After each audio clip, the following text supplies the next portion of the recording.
l'université d'Assas en sciences politiques. Il a gravi tous les échelons au sein du club Méditerranée. Il a d'abord été géo, puis chef de village, directeur des opérations mondiales du club et enfin PDG. Nommé directeur général de la filiale américaine en 1980, il développe la marque Club Med auprès des consommateurs et des agents de voyage américains.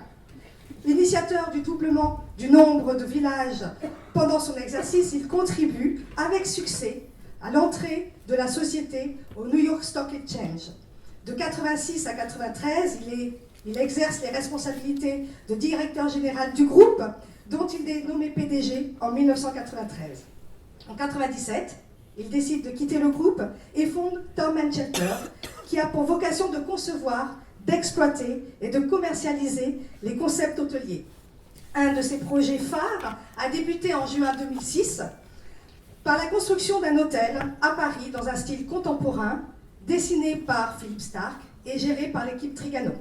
Monsieur Trigano a aussi créé Moment of Life, une société experte dans la gestion des centres de formation et d'universités d'entreprise. Il est régulièrement consulté par des hôteliers et des organismes d'État sur la stratégie touristique. Il intervient également dans des colloques et des séminaires sur l'évolution du tourisme. Je vous remercie d'accueillir très chaleureusement Serge Trigano, CEO du Mama Shelter.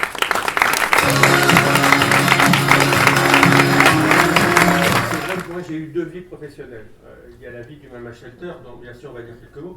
Il y a l'aventure du club, qui est une aventure tout à fait exceptionnelle. Cette entreprise créée en 1950 par deux hommes, Gilbert Trigano et Gérard Blitz.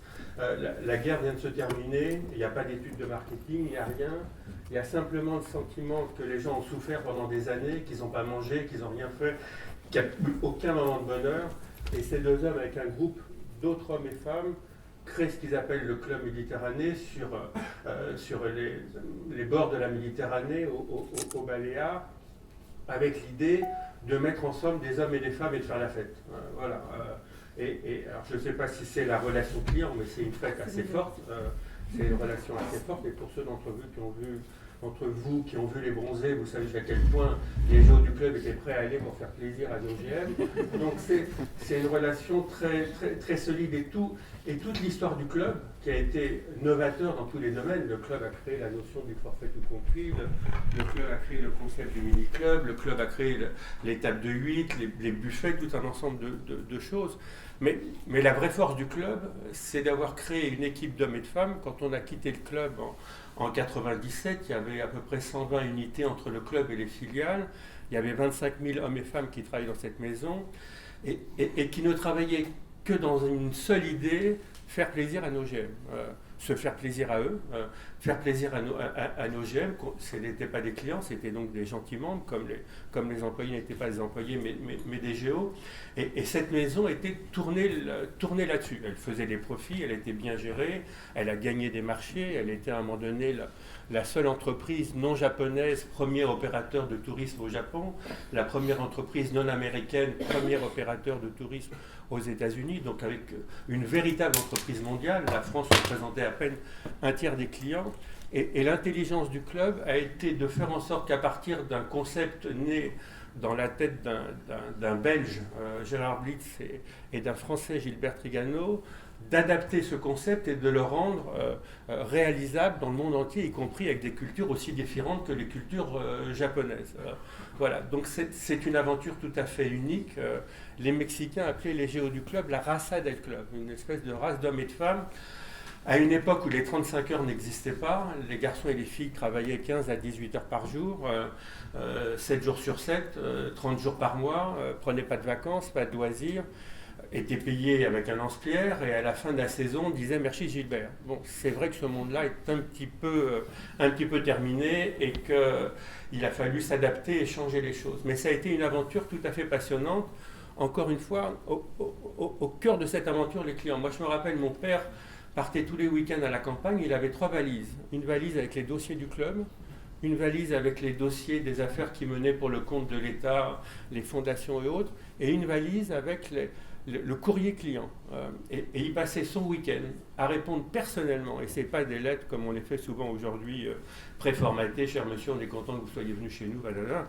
Le mec passait ses nuits, le vendredi soir, le samedi soir, le dimanche soir, à écrire à chacun des clients qui lui avaient écrit, recevait les synthèses de tous les clients japonais, américains, chinois et ainsi de suite, et le lundi matin, la pléiade de secrétaires qui travaillaient pour lui répondait à tous les clients dans le monde entier des vraies lettres personnalisées, c'est-à-dire je vous réponds à vous monsieur, j'ai compris qu'il y a un problème, sans nécessairement d'ailleurs rembourser tout le monde ou ainsi de suite, mais une vraie lettre dans laquelle il essayait de comprendre et après il enrichissait les séminaires. Voilà, les GM étaient donc au cœur du dispositif et cette fameuse expérience client était au cœur de la vie et du succès mondial du Club Méditerranée. Puis un jour cette aventure se termine. Comme toujours, les belles aventures se terminent mal, les grandes aventures, les belles aventures d'amour se finissent mal, celle-là se termine aussi mal que possible. Nos successeurs ne sont pas d'une très très grande élégance, c'est la vie, j'ai appris avec le temps que ça se passe comme ça un peu partout et dans les affaires et dans la politique. Et donc après quelques mois difficiles, j'ai décidé qu'il fallait faire autre chose. J'avais ni l'envie ni les moyens de pouvoir complètement m'arrêter et donc j'ai réfléchi, j'ai la chance d'avoir 2 fils formidables, qu'est-ce qu'on peut faire, et puis quelques collaborateurs à l'époque, un mec qui s'appelle Cyril, Philippe Stark, qu'est-ce qu'on peut faire. Et l'idée est venue de se dire, moi au début je voulais refaire un resort, leur montrer que j'étais pas aussi con et aussi nul que ce qu'ils avaient dit, et donc j'avais trouvé un terrain au Maroc où j'allais faire le club méditerranéen du 21e siècle. Et puis à la fois la notion de revanche est une notion un peu idiote, et puis je me suis dit qu'il y avait peut-être d'autres territoires à faire, qu'en fait la façon dont les gens allaient prendre des vacances allait changer. À la grande époque du club, dans les années 60-70, les gens faisaient la queue place de la Bourse au mois de janvier pour s'inscrire et pour être sûr de partir 3 semaines dans le village qu'ils avaient choisi, et très souvent d'ailleurs, c'est là aussi un truc tout à fait étonnant, ils choisissaient le village non pas tellement en fonction de la destination, mais en fonction du chef de village. C'est-à-dire qu'ils allaient en vacances en fonction de l'homme ou de la femme qui allait diriger l'endroit. C'est une notion un peu spéciale dans la relation client, ce qui fait que de temps en temps, quand on avait du mal à vendre des villages, on y mettait les chefs de village stars parce qu'ils traînaient avec eux une clientèle de fidèles. Et donc tout ce monde avait changé. Les gens, on s'est dit que les gens allaient prendre des vacances plus courtes, que le fait que la structure familiale était en train de changer, qu'un couple sur 2 terminait en divorce et que donc il allait avoir à penser 2 fois les vacances, que les bords de la Méditerranée allaient connaître et connaissent malheureusement des moments très difficiles. Donc on a essayé de choisir un autre territoire que le territoire des plages et on s'est dit que le 21e siècle allait peut-être être le territoire, le monde des vacances urbaines. Je crois qu'aujourd'hui, la ville correspond exactement à ce qu'on a envie de trouver en vacances. Elle est facile d'accès. On peut décider lundi, mardi de partir avec une bande de copains, avec sa femme, ses enfants, en fonction de centres d'intérêt, aller passer un week-end à Bordeaux pour visiter des vignobles, à Lille pour écouter un concert, à Berlin pour aller visiter des expositions. Et c'est à partir de là qu'on a commencé à réfléchir sur le Mama Shelter.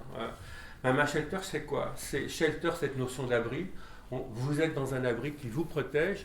Et Mama, c'est votre maman, c'est notre maman, c'est la femme qu'on aime le plus au monde, qui vous accueille, qui vous apporte à manger quand vous n'avez pas faim, qui vous force à manger quand ça ne va pas bien, et qui vous remonte le moral quand il n'est pas bon. Et donc on a lancé ça, on a proposé ce nom, bien sûr, 99% des gens à qui on a dit voilà l'hôtel va s'appeler Mama Shelter nous ont dit vous êtes définitivement des cons, ça ne marchera jamais, c'est un nom qui ne peut pas prendre, y compris les grands pontes de la publicité. Mais bon, on a dit écoutez, on va quand même essayer.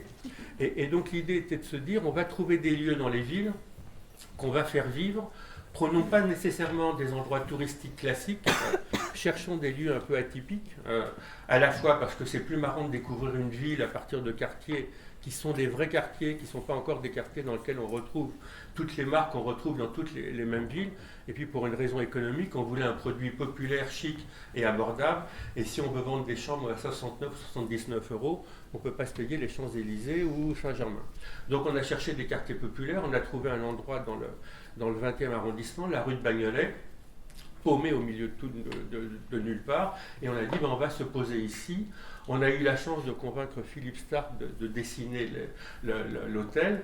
Et puis après, on a fait le tour des financiers et j'ai dit à mes associés, vous inquiétez pas, moi, je connais tous les banquiers de la Terre, ils m'ont tous dit que si un jour j'avais besoin d'argent, ils me prêteraient ce qu'ils voudraient. J'avais juste oublié un truc, c'est qu'ils étaient prêts à me prêter du fric quand j'étais président du club, mais ayant été viré du club, les prêts étaient plus difficiles. Donc tous ceux que j'avais vus de l'époque du club m'ont tous jeté.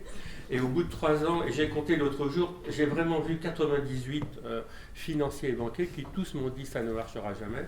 Un hôtel dans le 20e arrondissement, vous êtes un dégénéré mental. Et en plus, un hôtel avec un grand restaurant, c'était l'époque où on faisait ou de la restauration ou de l'hôtellerie. C'était d'ailleurs Accor, qui sont devenus nos grands amis aujourd'hui, qui avaient décidé que où on faisait de l'hôtel, où on faisait le restaurant, mais on ne faisait pas les deux.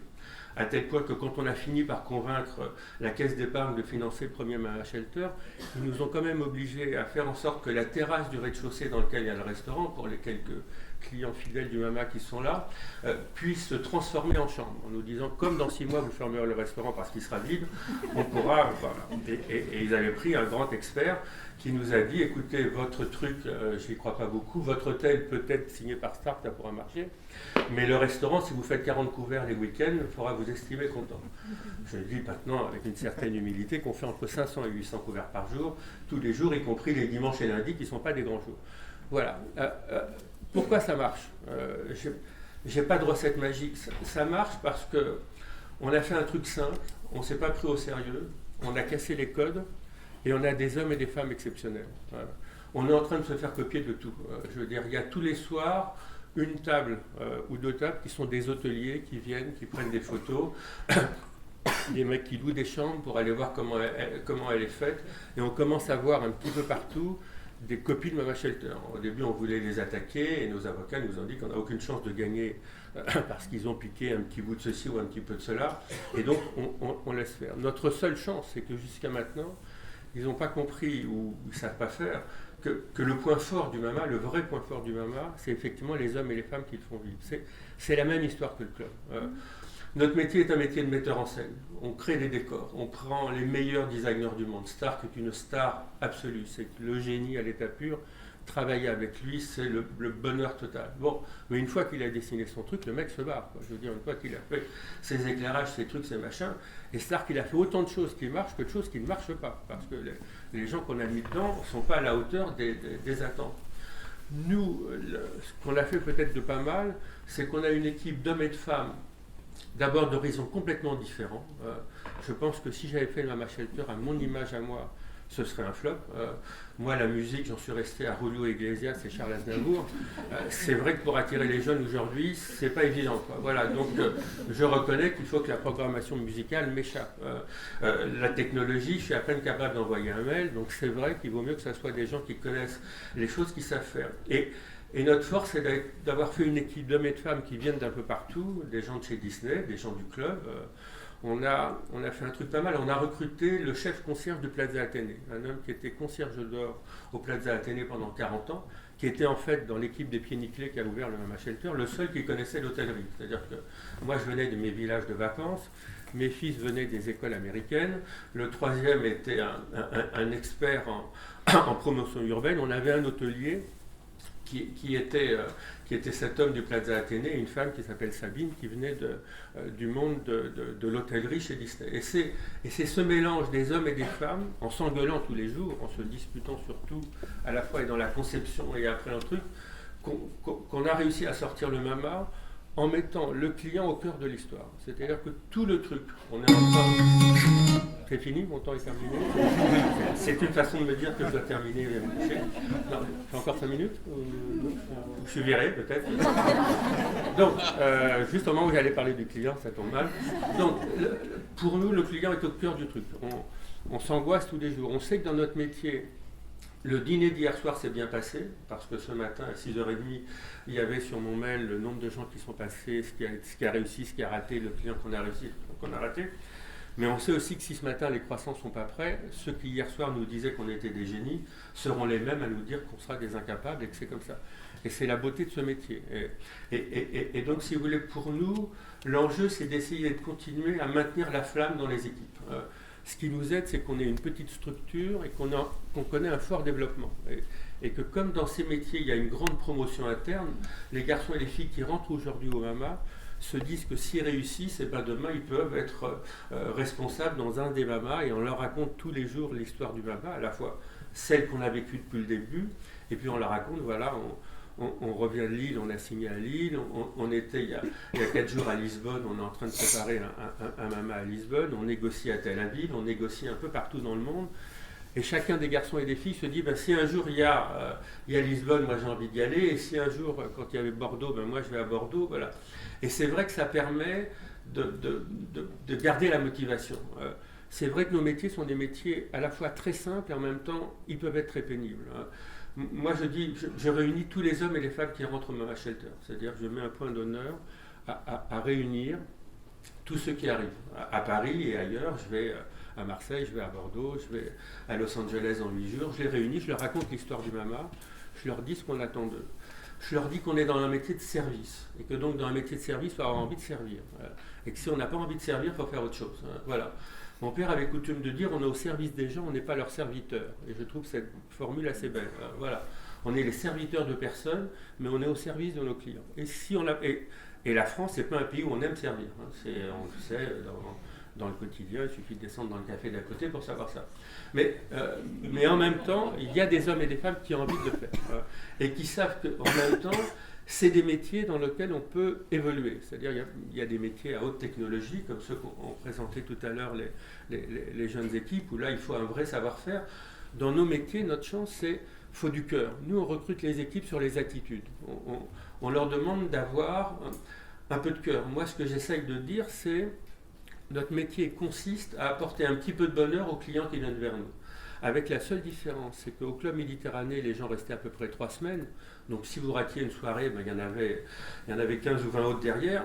Au MAMA, ils viennent prendre un verre. La durée moyenne de séjour, c'est 1 nuit et demie. Donc si vous ratiez la nuit, ben, le lendemain, ils ne vous redonnent pas une autre chance. Donc le facteur temps a beaucoup changé dans notre métier. Tout va beaucoup plus vite. Les réseaux sociaux font que n'importe quel client du MAMA qui n'aime pas la sauce mayonnaise du MAMA hier soir se prend pour un critique gastronomique et va mettre sur son blog, qui peut être lu par 12 personnes ou par des milliers de personnes, la sauce ou le café du MAMA est dégueulasse, et ainsi de suite. Et il faut réagir vite. Alors il a raison, et il faut le corriger, il a tort, il se prend pour une vedette, et il faut le lui dire gentiment. Et donc le facteur temps est un facteur qui change pour nous la donne. Et c'est ce qu'on essaye de faire passer à nos équipes. Il faut qu'on fasse bien les choses. Le succès de notre métier, c'est pas tellement affecter une chambre, et d'ailleurs au début, au MAMA, on avait mis des bornes interactives, c'est-à-dire ce qu'un certain nombre de compagnies aériennes et d'hôteliers ont fait, vous mettez votre carte de crédit, on vous sort la carte qui entre dans la chambre. Au bout de 3 semaines à moi, d'abord, elle ne marchait pas très bien, pour dire la vérité, et puis deuxièmement, on perdait tout le contact. Et donc on s'est dit, tant pis, ça prendra un peu plus de temps, mais il vaut mieux que, bonjour, je m'appelle Serge, je suis inscrit, alors la fiche est dans l'ordinateur. Si notre truc n'est pas trop mal fait, on sait que vous êtes déjà venu. Et si vous êtes déjà venu, on essaye de vous reconnaître. Et si on vous reconnaît, vous êtes plutôt content. Et puis on essaye de vous donner une meilleure chambre que ce qu'on vous a donné la première fois. Et on essaye de faire en sorte que cette expérience, enfin nous on a coutume de dire, mais c'est devenu une lapalissade, on ne vend pas des chambres, on vend une expérience, on vend une aventure. Nos chambres sont petites, elles font 18 à 20 mètres carrés. On a mis l'argent dans ce qu'on pensait être le plus important quand on voyage, c'est-à-dire c'est pas la taille de la chambre, c'est pas l'épaisseur de la moquette, c'est pas les dorures comme le font les grands hôtels de luxe dans Paris. C'est la qualité du matelas, c'est la qualité des draps, c'est la simplicité du fonctionnement. Je veux dire, le nombre d'hôtels où vous mettez 3 jours à comprendre comment marche l'air conditionné, la télé et la lumière, enfin moi il m'en faut 5, et donc le jour où je m'en vais, je comprends, mais c'est un peu dommage. Donc nous, au MAMA, c'est assez binaire, c'est rouge, c'est noir, et c'est assez simple. Et c'est un peu comme ça que s'est bâti l'aventure du MAMA, la simplicité du concept, la chaleur des hommes et des femmes qui le font vivre, l'envie et la fierté d'appartenance, et c'est comme ça qu'on a à la fois réussi à s'implanter dans le domaine de l'hôtellerie, mais aussi dans le domaine de la restauration. Moi, je pensais qu'au départ, on allait faire 30 à 35% de notre chiffre d'affaires dans les restaurants et 65-70% dans l'hôtellerie. On est aujourd'hui à 55% sur la restauration et le reste sur la partie hôtelière. On est en fait en train de devenir une chaîne de restauration avec le côté horrible du mot chaîne, mais c'est une vraie évolution. Et à côté de ça, on est en train de développer d'autres domaines, d'avoir tout le monde des séminaires, des meetings dont vous parliez tout à l'heure, et pour nous quelque chose d'important. On pense qu'on peut faire passer la créativité du MAMA aux entreprises. Et on a d'ailleurs quelques entreprises qui sont des fidèles clients du MAMA, Leroy Merlin au hasard, qui vient et qui, je crois, essaye de s'imprégner un peu des codes du MAMA et de faire passer cette culture à ses équipes. Et ça, c'est ça qui nous intéresse. Ça, c'est une partie de notre métier qui nous intéresse. On va d'ailleurs lancer dans quelques mois des espaces de coworking Mama Shelter. On est en train de faire évoluer le concept du MAMA, à la fois de développer les mamas avec un enjeu, qui est un enjeu compliqué, qui est un enjeu casse-gueule, c'est est-ce qu'on va être capable de dupliquer l'âme du MAMA à travers le monde. Quand on a commencé le premier MAMA rue de Bagnolet, d'abord, encore une fois, on nous a tous dit qu'il ne marcherait pas. Il a marché, on nous a dit c'est un miracle, vous avez du bol, profitez-en, mais n'en faites pas deux. On a dit bon, on va quand même essayer, c'est dans nos gènes. On en a fait un deuxième, ça marche, et puis voilà. Et puis là, on en a 10 en construction ou en instance d'instruction de permis de construire, et une autre dizaine en préparation. On pense que la taille du MAMA, ça sera à terme 50 à 60 hôtels dans le monde, dans les plus grandes villes du monde. Et c'est vrai que l'enjeu pour nous, ça sera de garder cette âme, de garder cette relation avec nos clients qui, lorsqu'ils vont se déplacer, il y a aujourd'hui des tribus MAMA, c'est-à-dire quand on a ouvert Bordeaux, c'est des gens qui étaient allés à Paris et qui sont allés à Bordeaux, et puis ça sera demain pareil pour Lille, Toulouse et ainsi de suite. Et pour nous, en fait, l'enjeu aujourd'hui, c'est plus de dire non.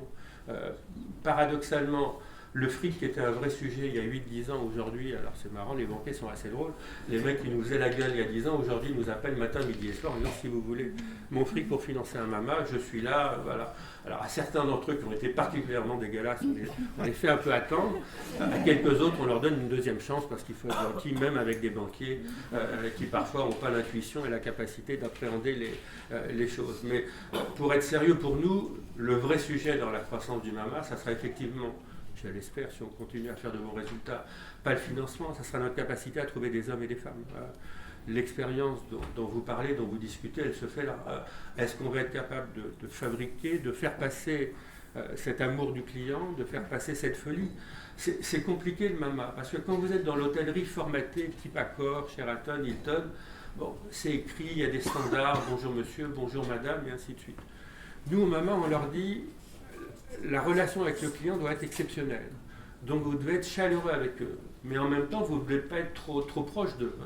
Faut faire attention. Il y en a certains qui, de temps en temps, ils frôlent l'épaule d'un client parce qu'ils pensent qu'il faut être un peu familier.